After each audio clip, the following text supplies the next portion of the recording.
Hello guys, welcome back. मैं बात करने वाली हूँ 2024 में रिलीज हुई एक साउथ कोरियन सीरीज की जिसका नाम है द बीक्विथिड। ये एक मिस्ट्री थ्रिलर टेलीविजन सीरीज है जो कि आपको काफी पसंद आने वाली है, तो वीडियो को बिल्कुल लास्ट तक देखिएगा। बिना किसी देरी के चलते हैं सीधा वीडियो की तरफ। तो कहानी की शुरुआत होती है एक बूढ़े आदमी से। सब कुछ नॉर्मल लगता है लेकिन अचानक उनकी तबीयत खराब हो जाती है। उसके मुंह से झाग निकलने लगता है और कुछ ही पलों में वो मर जाता है। सीन कट होता है और अब हम मिलते हैं यून सोहा से, एक स्मार्ट सी लड़की जो लेक्चरर है यूनिवर्सिटी में। तभी उसके पास पुलिस का फोन आता है। फोन पे बोला जाता है कि आपके अंकल यून म्यूंगल की डेथ हो गई है, प्लीज तुरंत पुलिस स्टेशन आइए। सोहा कंफ्यूज होती है। वो क्लियरली कहती है कि मैं उन्हें जानती तक नहीं, ना कभी हमारा कोई रिश्ता रहा था, तो मैं क्यों ही आऊँ। पर पुलिस वाले कहते हैं उनका और कोई रिश्तेदार नहीं है, सिर्फ आप ही हैं, तो आपको आना होगा। इधर पुलिस जब अंकल के डेथ की इन्वेस्टिगेशन करती है तो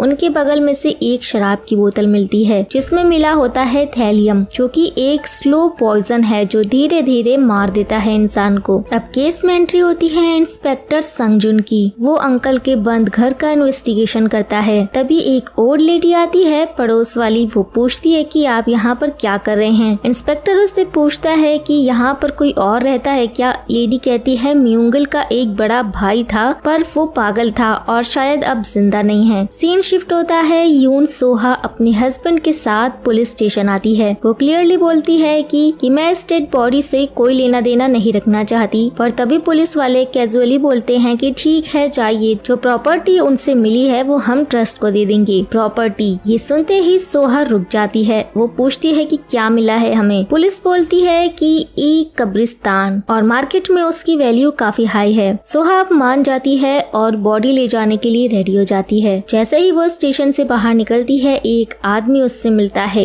गांव का मुखिया। वो कहता है कि आपके अंकल हमारे गांव में अच्छे इंसान थे, उनका अंतिम संस्कार हम सब मिलकर करना चाहते हैं। सोहा एग्री कर देती है। फ्यूनरल जब होता है तो एक अजीब बात होती है, गाँव वाले उदास होने की बजाय खुश दिखते हैं। इंस्पेक्टर संगजुन भी नोटिस करता है कि कुछ तो गड़बड़ है। तभी एक लड़का आता है और सोहा पे अटैक करता है। वो चिल्लाता है। वो उससे कहता है कि मैं आपका छोटा भाई हूँ, इस कब्रिस्तान पर मेरा भी हक है। पुलिस उसे पकड़ लेती है और पता चलता है कि उसका नाम है योंगो। वो सोहा का सौतेला भाई है, उसके पिता की दूसरी शादी से। अब कब्रिस्तान पे दो लोग क्लेम कर रहे हैं, सोहा और योंगो। सोहा पुलिस से कहती है कि इसे अरेस्ट करो, मुझे इससे डेंजर है। लेकिन पुलिस कहती है कि अरेस्ट नहीं कर सकते बिना किसी सबूत के, बस वार्निंग दे के वो उसे छोड़ रहे हैं। फिर गाँव का मुखिया सोहा को एक बिल्डर से मिलवाता है जो कब्रिस्तान खरीदना चाहता है। वो सोहा को अपना विजिटिंग कार्ड देता है और कहता है सोचिए और बताइए बेचना है या नहीं। रात होती है। सोहा अपने हस्बैंड से बात करती है कि उसके प्रोफेसर किम का बर्थडे है और उसे उम्मीद थी कि किम सर उसका नाम रेगुलर प्रोफेसर बनने के लिए रिकमेंड करेंगे, उसके प्रमोशन के लिए। पर उसे पता चलता है कि किम सर ने तो किसी और लड़की को ही रिकमेंड किया है। सोहा का दिल टूट जाता है। दूसरी तरफ इंस्पेक्टर संगजुन अपने सीनियर को रिपोर्ट करता है, लेकिन दोनों के बीच में एक पुराना झगड़ा है। पहले वो अच्छे दोस्त थे लेकिन अब बात तक नहीं करते। आखिर में इंस्पेक्टर संगजुन एक पुरानी खाली बिल्डिंग में चला जाता है जो म्यूंगिल के गांव में पड़ी है। उसे कुछ सस्पिशियस लगता है। इंस्पेक्टर संगजुन जब उस पुरानी बिल्डिंग में जाते हैं तो उन्हें वहाँ पर गोल्फ कोर्स के पोस्टर्स पड़े मिलते हैं। जैसे ही वो और अंदर जाते हैं एक जगह पे उन्हें बहुत सारा थैलियम पड़ा हुआ मिलता है। अब आपको याद ही होगा कि म्यूंगल के डेथ शराब में मिले थैलियम की वजह से ही हुई थी। ये सब देखकर चीफ तुरंत एक इमरजेंसी मीटिंग बुलवाते हैं और सबके सामने पूरा सच रख देते हैं। दरअसल बात ये है कि म्यूंगिल के गांव के पास एक पहाड़ी एरिया में जो कंस्ट्रक्शन वहाँ पर गोल्फ कोर्स बनाना चाहता था, जिनकी भी जमीन वहाँ पर थी, सबने अच्छे पैसे लेकर अपनी लैंड बेच दी। सिर्फ एक आदमी ने जमीन नहीं बेची और वो था यून म्यूंगल। उसका कब्रिस्तान उसी पहाड़ी पर था और बिना उस लैंड के गोल्फ कोर्स का प्रोजेक्ट रुक गया। इस वजह से गांव वाले भी म्यूंगिल से नाराज हो गए थे। उन्हें लगता था कि अगर प्रोजेक्ट होता तो गांव का डेवलपमेंट होता। इसलिए जब म्यूंगिल की डेथ हुई तो लोग सैड होने की बजाय खुश दिख रहे थे। चीफ बताते हैं कि उस पहाड़ी पर एक बड़ी बिल्डिंग भी बनी हुई है, शायद फ्यूचर मॉल या कमर्शियल यूज के लिए। पर जब गोल्फ कोर्स ही नहीं बना तो वो बिल्डिंग भी खाली पड़ गई और शॉकिंगली उस बिल्डिंग का ओनर कोई और नहीं बल्कि गाँव का मुखिया किया था और इसी बिल्डिंग से इंस्पेक्टर को थैलियम मिला था। मतलब मुखिया ने ही म्यूंगिल के ड्रिंक में पॉइजन मिलाया था। और जब पुलिस ने और इन्वेस्टिगेशन की तो पता चला कि ये सब आइडिया जोजो कंस्ट्रक्शन में काम करने वाले एक आदमी ने दिया था। पुलिस दोनों को अरेस्ट कर लेती है,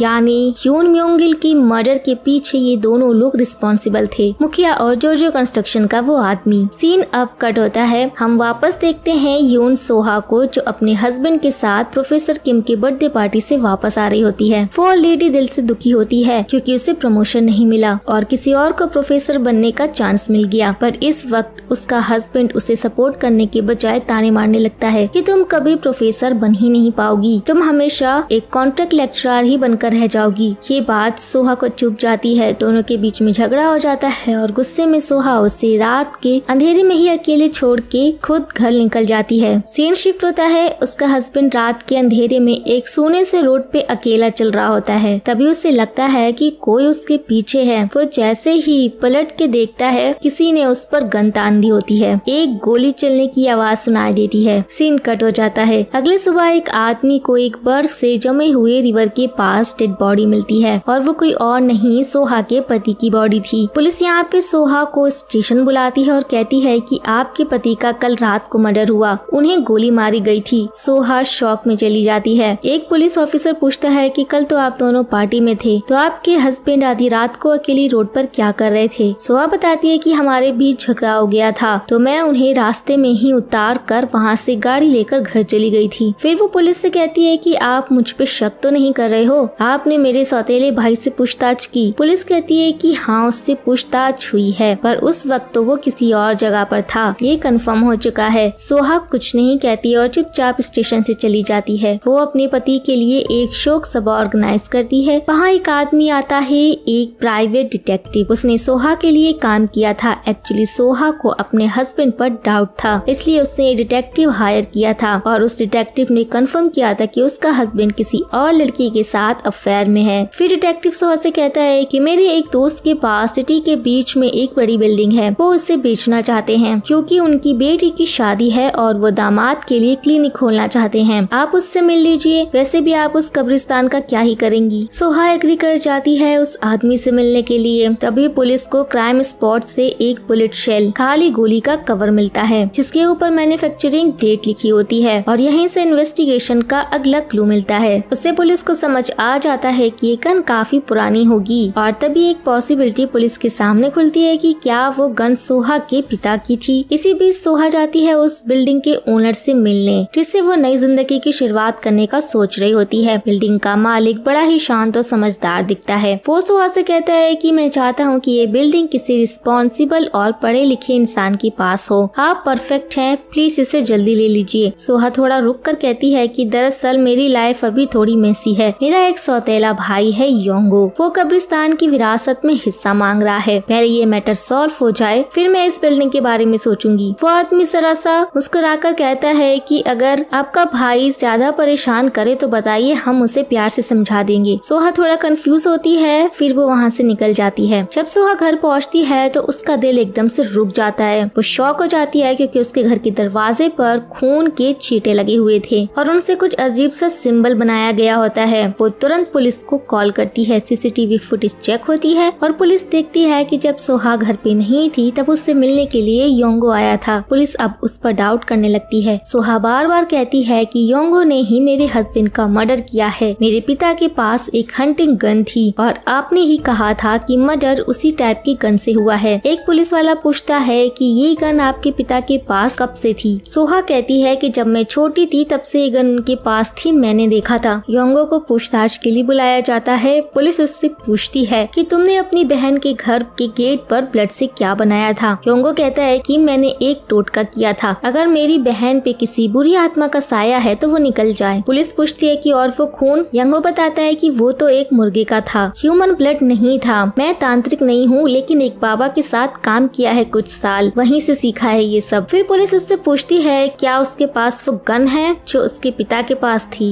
योंगो चुप रहता है और कहता है कि मुझे इसके बारे में कुछ नहीं पता। पुलिस के पास उस वक्त कोई स्ट्रॉन्ग एविडेंस नहीं होता तो वो उसे छोड़ देते हैं। वापस सोहा मिलती है अपने प्राइवेट डिटेक्टिव से और वो कहती है कि मुझे 100% यकीन है कि योंगो ने ही कि मेरे पति का खून किया है, पर पुलिस कुछ नहीं कर रही और आप ही अब कुछ कर सकते हैं। डिटेक्टिव कहता है कि अगर गन उसके पास है तो वही सबसे बड़ा सबूत होगा, मैं उसके घर जाकर के ढूंढता हूँ। अब रात हो जाती है और डिटेक्टिव चुपके से योंगो के घर में घुस जाता है। तलाशी के दौरान उसे कुछ कपड़े मिलते हैं जिन पे खून के दाग होते हैं। वो तुरंत उनकी फोटो ले लेता है। फिर एक फोटो एल्बम मिलता है, उसमें से एक पुरानी फोटो निकाल करके वो अपने पास रख लेता है, पर हमें दिखाया नहीं जाता कि उस फोटो में क्या था। जैसा ही वो घर से निकलता है और अपनी कार के पास पहुंचता है, एक गोली चलती है लेकिन वो बच जाता है। वो भागता है पर दूसरी गोली उसके पैर पे लग जाती है और वो गिर जाता है और तब किलर उसके पास आता है। बिना कुछ कहे वो उसके सिर पर गोली मार देता है। डिटेक्टिव की वहीं पर मौत हो जाती है। किलर उसकी लाश को घसीटता है और कार की डिक्की में डाल देता है और कार लेके वहाँ से चला जाता है। फिर हम सोहा को देखते हैं। वो डिटेक्टिव को मैसेज करके पूछती है कि आपको कोई सबूत मिला या नहीं, तो सामने से रिप्लाई आता है कि हाँ मुझे कुछ मिला है, पर मैं तुम्हें मैसेज में ये सब नहीं बता सकता। तुम एक काम करो, मैं तुम्हें एक एड्रेस भेज रहा हूँ, तुम वहाँ पर आ जाओ, हम मिल के बात करेंगे। तो डिटेक्टिव तो यहाँ पर मर चुका है, यानी कि ये सोहा को मैसेज करने वाला खुद वो खूनी ही है। फिर हम देखते हैं कि सोहा तुरंत गाड़ी लेके उस एड्रेस की तरफ निकल पड़ती है और दूसरी तरफ योंगो भी कार लेकर घर से निकल जाता है। दरअसल एक पुलिस वाला योंगो के ऊपर नजर रख रहा था,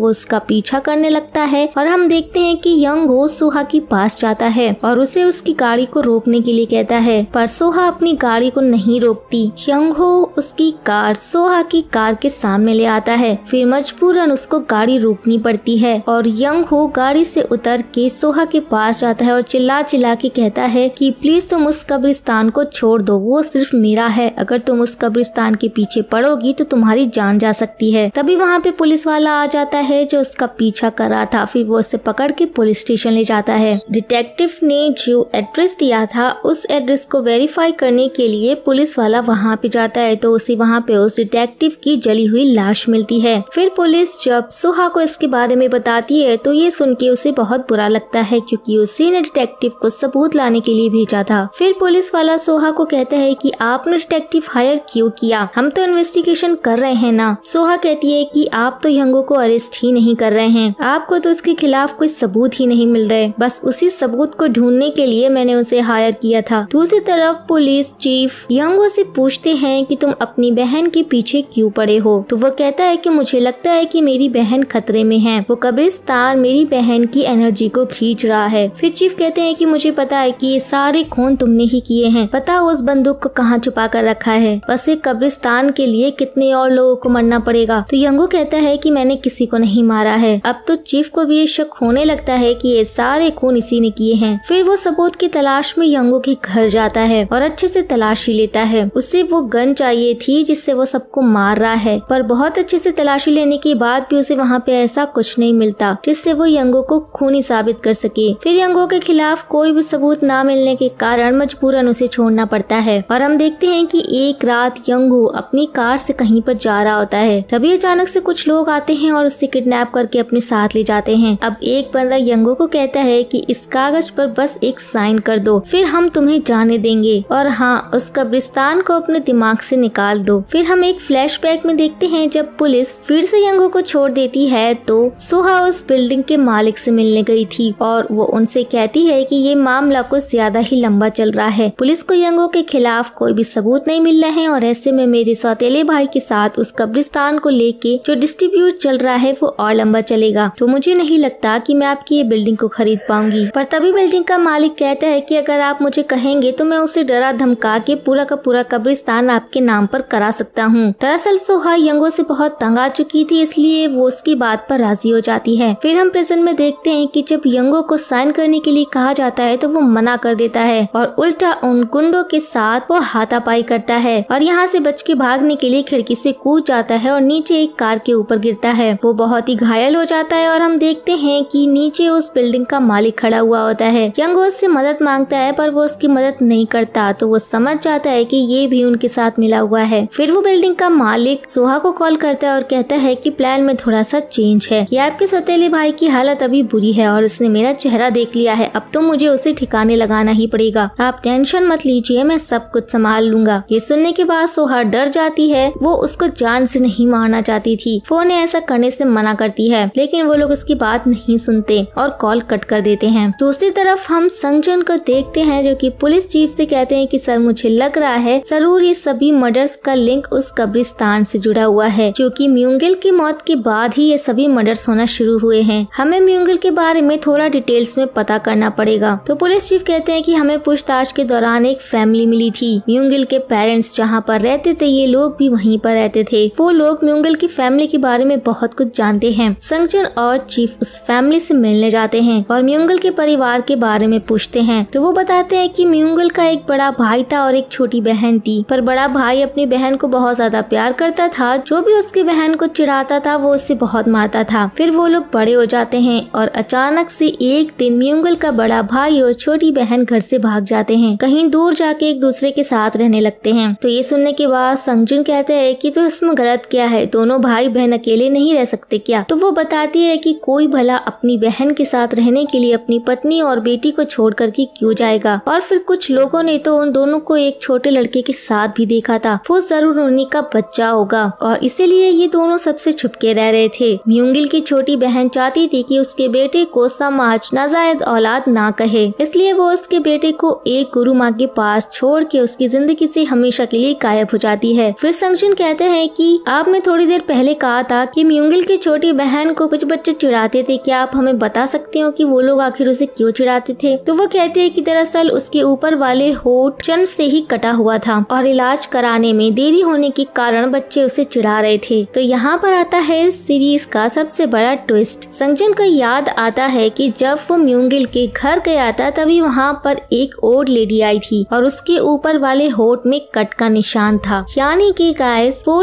ओल्ड लेडी कोई और नहीं बल्कि यंगो की माँ है और वो अपनी पहचान छुपा के वहाँ रह रही है। दूसरी तरफ हम देखते हैं कि उस बिल्डिंग के मालिक का कॉल कट होने के बाद सोहा उनसे मिलने के लिए घर से निकल पड़ती है, पर तभी उसकी कार के नीचे कुछ अटक जाता है जिसकी वजह से कार आगे नहीं बढ़ पाती और वो उसे चेक करने के लिए कार से नीचे उतरती है। तभी वहाँ पर यंगो की माँ आ जाती है और वो उसे बेहोश करके अपने साथ ले जाती है। फिर हम देखते हैं कि सच पता चलने के बाद संगजन और पुलिस चीफ को लगता है कि ये काम यंगो की माँ ही कर सकती है। तभी संगजन को उनकी एक जूनियर का कॉल आता है जो बताता है कि सर यंगो गायब है। मतलब सीसीटीवी फुटेज में हमें ये पता चलता है कि किसी ने उसे किडनैप कर लिया है और सोहा भी गायब है। फिर संगजन कहता है कि तुरंत उस एड्रेस पे जाओ जहाँ पर वो ओल्ड लेडी रहा करती है। फिर पुलिस वाले उस एड्रेस में पहुँच जाते हैं और उस एरिया का अच्छे से तलाशी लेते हैं, पर यंगो की माँ और सोहा वहाँ पर नहीं होती। और दूसरी तरफ हम देखते हैं कि यंगो की माँ सोहा को किडनैप करके एक गुफा जैसी जगह पर ले गई होती है। जब सोहा होश में आती है तो यंगो की माँ उसे अपना परिचय देती है। वो कहती है कि मैं यंगो की माँ हूँ और तुम्हारी बुआ भी। ये सुनने के बाद सोहा शॉक हो जाती है। फिर वो कहती है कि बचपन में यंगो से मैं दूर रही ताकि उसे कोई नाजायज ना कहे। अगर उसे ये कब्रिस्तान मिल जाता तो समाज में उसे एक नया परिचय मिल जाता। मैंने तो इस चीज के लिए म्यूंगिल को भी मना लिया था, पर इससे पहले कि वो कब्रिस्तान को मेरे बेटे के नाम पर कर पाते वो मर गए। फिर तुम आ जाती हो और कब्रिस्तान मेरे बेटे को मिलना चाहिए था, उसमें हिस्सा मांगने लग जाती हो। ये सब देखकर मुझे गुस्सा आ गया, इसलिए मैंने तुम्हारे पति और डिटेक्टिव को मार डाला, क्योंकि मैं किसी भी तरीके से ये कब्रिस्तान को मेरे बेटे से अलग नहीं होने दूंगी। इसके लिए मुझे जितने भी लोगों को मारना पड़ेगा मैं सबको मार दूंगी। अब हम एक फ्लैशबैक में देखते हैं कि डिटेक्टिव जिस फोटो को एल्बम से निकाल के अपने पास रख रहा था, दरअसल उस फोटो में यंगो अपने मॉम डैड के साथ होता है। और अगर वो फोटो डिटेक्टिव सोहा को दिखा देता तो ये सच सबके सामने आ जाता कि यंगो के माता पिता सगे भाई बहन हैं। इसलिए डिटेक्टिव को मारने के बाद यंगो की माँ उस फोटो को अपने पास रख लेती है और फिर यंगो की माँ सोहा को मारने के लिए गन उठाती है। वो उसे बस मारने ही वाली होती है, तभी सोहा कहती है कि अगर तुम मुझे मार दोगी तो तुम्हारा बेटा भी मर जाएगा। दरअसल उसकी जान अभी खतरे में है। फिर सोहा उससे डिटेल में बताती है कि कैसे बिल्डिंग का मालिक उससे किडनैप करके ले गया है। ये सुनने के बाद यंगो की माँ टेंशन में आ जाती है और फिर हम देखते हैं कि यंगो की माँ सोहा से कहती है कि मेरे बेटे को उस बिल्डिंग के मालिक के चंगुल से बाहर निकालो। फिर हम देखते हैं कि सोहा उन्हें कॉल करती है। वो यंगो को छोड़ देने के लिए कहती है पर वो मना करते हैं, लेकिन सोहा उनसे कहती है कि अगर तुम उसे नहीं छोड़ोगे तो मैं पुलिस में तुम्हारे खिलाफ कंप्लेन करूंगी। वो कहता है कि अरे मैम आप इस बात को क्यों बढ़ा रहे हो, आप यहाँ आ जाओ, हम दोनों आमने सामने बैठ के बात करते हैं। फिर वो बिल्डिंग का मालिक उसको एड्रेस भेजता है। उस बिल्डिंग का मालिक यंगो को एक भट्टी में ले आया था। वो उसे भट्टी में जलाने के लिए लाया है। फिर हम देखते हैं कि संजुन सोहा को कॉल करते हैं, पर उसका मोबाइल यंगो की माँ के पास होता है तो वो कॉल पिक नहीं करती। फिर संजुन सोहा के मोबाइल को ट्रेस करने के लिए कहते हैं। दूसरी तरफ हम देखते हैं कि सोहा और योंगो की माँ उस एड्रेस पर पहुंच जाते हैं। योंगो की माँ सोहा को गाड़ी से बाहर निकालती है और फिर अपनी बंदूक से सोहा के सर पर मारती है, जिसकी वजह से सोहा यहीं पर बेहोश हो जाती है और फिर योंगो की माँ साइड में छुप जाती है। कुछ गुंडे सोहा को बेहोशी की हालत में देखते हैं और उसे अपने साथ अंदर ले जाते हैं। सोहा को इस हालत में देख के बिल्डिंग का मालिक कहता है कि निकम्मो, अगर ये इस हालत में है तो यहाँ पर ये कैसे पहुँची, जरूर इसके साथ और कोई भी यहाँ पर आया है। तभी हम देखते हैं कि योंगो की माँ अपने गन से कुछ गुंडों को मार देती है, पर लास्ट में वो पकड़ी जाती है। फिर हम देखते हैं कि सोहा और योंगो को भट्टी के अंदर डाल के बाहर से वो बंद कर देते हैं और भट्टी का टेम्परेचर बढ़ा देते हैं। फिर सोहा के मोबाइल को ट्रेस करते हुए संजुन और बाकी पुलिस यहाँ पर पहुँच जाते हैं। पुलिस को देख के सभी लोग यहाँ से भागने लगते हैं। हड़बड़ाहट में चारों तरफ आग लग जाती है, पर योंगो की माँ उसे छोड़ के नहीं जाती। उसके बेटे को जिस भट्टी में बंद किया गया है वो उसकी दीवार तोड़ने की कोशिश करती है और लास्ट में वो कामयाब हो जाती है। फिर सोहा वहाँ से बाहर निकल जाती है और योंगो की हालत बहुत बुरी थी, इसलिए सोहा उनकी मदद करती है और उसे बाहर लेकर आती है। योंगो की माँ अपने बेटे को इस हालत में देखकर रोने लगती है। फिर तभी वहाँ पे संजुन आ जाते हैं। योंगो की माँ को वो अरेस्ट करना चाहते हैं, लेकिन अगर वो अरेस्ट हो गई तो सबको पता चल जाएगा कि योंगो एक नाजायज औलाद है, इसलिए उसकी माँ ये बिल्कुल भी नहीं चाहती थी